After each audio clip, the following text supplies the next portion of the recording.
right, from an engineer's perspective, what side of the console war am I on? PS5 or Xbox, whatever they're going to call it. Well, first off, Xbox has the worst naming of things, period.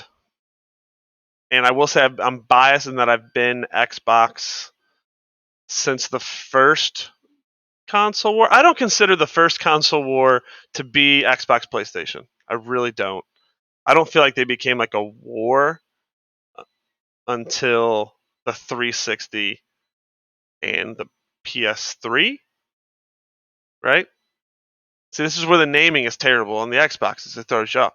It was the 360 and the PS3, the Xbox One and the PS4, and now we're going to the PS5 and whatever Xbox terrible name they're going to come up with. Yeah, 360 PS3 was the war, right? That was like the big South Park war too, right? Which was hilarious, like 5-part episode. Uh, piggybacking off Game of Thrones. Or was that on the Xbox One? That might have been on the Xbox One. That South Park did there spoof, but totally hilarious 5-part episode with Game of Thrones ties, and it was awesome because winter was coming and it was the console wars. Um, so yeah, that was a ton of fun. But no, so back in the OG console wars, which was not Xbox PS2, it was definitely Xbox 3, PS4, or Xbox 360, PS3. Um, I went 360, and I'm not really sure why. I think it's probably because my college roommate had an Xbox and not a PS4, so I was just kind of used to it. Although the Duke, the controller for the Xbox, was massive. It was so big. Thank goodness they changed a bunch on it. But it was almost like it was like they took like a brick and a Nintendo Power Glove, an N64 controller, and a PlayStation controller, and wrapped it all into one. Like that's kind of what it looks like. And it was yeah, it was massive. But no, anyway, so I got a 360. So that was, I guess, why? Because it was just what I did. I don't know. I didn't have a ton of people yet. So then when the next versions came out, like I literally had no preference. Like I was not like, oh, the PS4 exclusives, oh, the Xbox exclusives. Like I wasn't a Halo guy. So like, yeah, right. So here's what I don't know. See, a lot of the gaming world's changed. So let me tell you my rationale for me going Xbox One over PS4. I went Xbox One because me and the boys sat down and we decided. We were like, all right, who's got a strong opinion? Who cares? Like, who cares and who doesn't care? I was in the I don't care boat.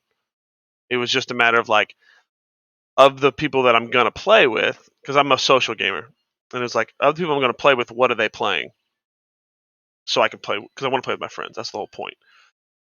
So once we kind of straw poll, right, and kind of figured it out, it was like 5 Xbox guys, 1 PlayStation guy, and like 5 guys that didn't care.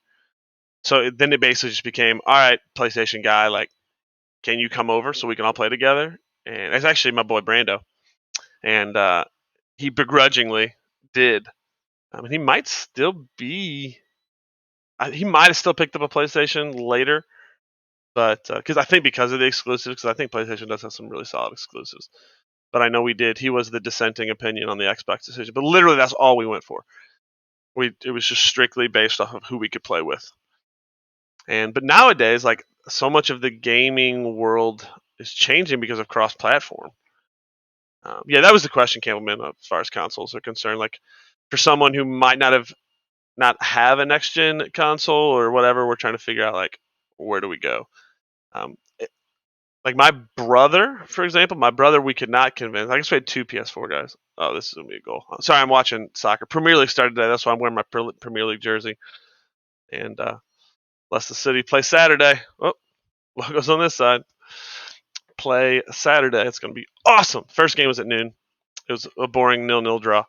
But Man City's playing Arsenal right now, and I have it on my second screen. So if you see me get like really excited, it's because of goal. And I don't even have rooting interest. I'm just glad that sports are back. Yay, sports are back! Thank God. Um, but anyway, yeah. So back to PC console. I mean, I switched to PC over a year ago now, and I think that was totally a great decision. Just you don't have to pay for online access. Like And you can be some people, and like what I like about PC is some people get in the argument of like what client is the best client. Like, oh, Steam, oh, Epic sucks, oh, no Epic, Steam only. But it's like, dude, who cares? They're both free. You can have them both. It's all good, brother. Chill out. Um, so I don't get that, but I know there's some people out there. Excuse me, there's some people out there who are very like yeah, anti-Epic or anti-Steam, or there's so many other clients out there now too, like GOG. Actually, I really like GOG. GOG, Activision's client for Warzone. Oh, is it Blizzard's client, not Activision? Battle.net, Blizzard, Activision. What you know what I'm saying? Like PC people, like always, not always, but there's a group of them that want to fight over what client's the best. And like obviously the Battle.net, Activision, Blizzard client is only their games, which their games are super popular, so it makes sense. But yeah, as far as console is concerned for the next gen, I mean, we'll see what the Xbox comes out with. Have they released? I know they haven't released their price point yet, but I don't even think they've released all their specs yet. You think Epic Games is always down? I haven't had any issues with the Epic client. And my brother hates them because they're owned by Tencent, or they've not owned by Tencent, but Tencent is like a private investor, owns a pretty good stake, and it's like he like wants to hate China, which is fine. Uh, you can hate Tencent, I guess. I have no problem hating China. You can hate China all you want, but Chinese companies are invested in a whole lot of stuff. So for people to I think the picking and choosing of things to hate is what bothers me. Like, yeah, okay, well, I know you hate China, but there is no way that you're deciding to boycott everything from China, because unfortunately, I'll say unfortunately, everything's still made in China, and they own a ton of stuff. Like you can hate them, but if you're like, I'm gonna boycott Epic because they're partially owned by a Chinese company. Like, if that's your rationale, logic would dictate you need. Yeah, I got you. I'm not gonna hit on your grammar. Like, logic would dictate. Right, like logic would dictate you're gonna have to boycott so much stuff. It's ridiculous. So like, I'm not saying you have to like. I mean, I feel like we do a lot of that, and even in America too, where we boycott something. Like we're like, oh, they're terrible, so we're gonna boycott them. And it's like, then are you also going to boycott everybody else who also does the same thing?